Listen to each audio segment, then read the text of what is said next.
পূর্ণবয়স্ক বাইসনের মৃতদেহ উদ্ধারকে ঘিরে চাঞ্চল্য। জলপাইগুড়ি বন বিভাগের মোড়াঘাট রেঞ্জ লাগোয়া সনেখালি বিটের ১ নম্বর সেকশনে একটি পূর্ণবয়স্ক বাইসনের মৃতদেহ উদ্ধারকে ঘিরে চাঞ্চল্য। শুক্রবার সকালে জঙ্গল সংলগ্ন গ্রামবাসীদের একটি বাইসনকে পড়ে থাকতে দেখতে পায়।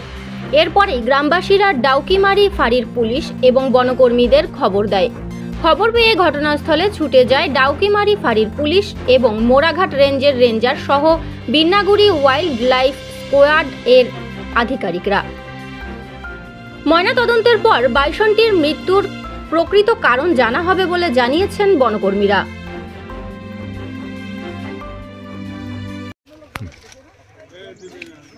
বললাম কি জানতে পারলাম এই ঘটনা? না, আমাদের একটি পূর্ণবয়স্ক ইন্ডিয়ান গডের ক্যারাকাস উদ্ধার হয়েছে। আমরা আমাদের হায়ার অফিসিয়ালকে জানিয়েছি।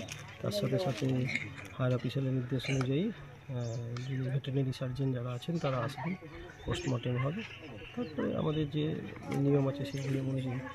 এটার এক্সাক্ট লোকেশন কি আছে?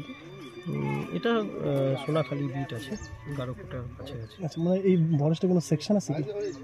এমনি একটা কম্পার্টমেন্ট আছে, GHT-1 কম্পার্টমেন্ট। স্যার, প্রাথমিকভাবে কি বোঝা যাচ্ছে, মানে কি কারণে এই ধরনের ঘটনা? বলা মুশকিল, তার জন্য পোস্টমর্টম করতে হবে। তো এটি অনেক বয়স্ক একটি বাইসন, সম্ভবত বয়সের কারণেই হওয়ার সম্ভাবনা।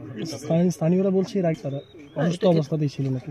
না, এটা অনেক বয়স্ক এবং এটা এখানেই থাকে, অনেক দিন থেকে এখানেই থাকে। এটা এখানকার বলতে পারেন রেসিডেন্সিয়াল বাইসন। কতদিন আগে এই মানে মৃত্যুর হতে পারে? না, এটা তো খুব বেশি হলে সময়টা এখন পোস্টমর্টম করে হয়তো জানা যাবে, কিন্তু খুব বেশি হলে 24 ঘন্টা, খুব বেশি হলে। হঠাৎ করে একটা বনভোজ মারা গেছে আর কি, বাইচন। হ্যাঁ, কখন জানতে পারলেন? আজ সকালবেলা। এখনো পর্যন্ত বন দপ্তরের কেউ?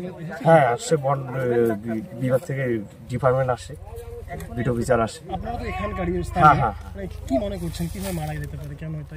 অতিরিক্ত বয়স হয়ে গেছে, বয়স ফলেই মারা গেছে। শুনছি এই বাইসনটাকে এর আগে এখানে দেখা গিয়েছে। হ্যাঁ হ্যাঁ, 1 সপ্তাহ ধরে এখানেই দেখা যাচ্ছে। এখন বর্তমান কি সিচুয়েশন? এখন তো ডেট হয়ে গেছে। হ্যাঁ, এখন প্রস্তুতি।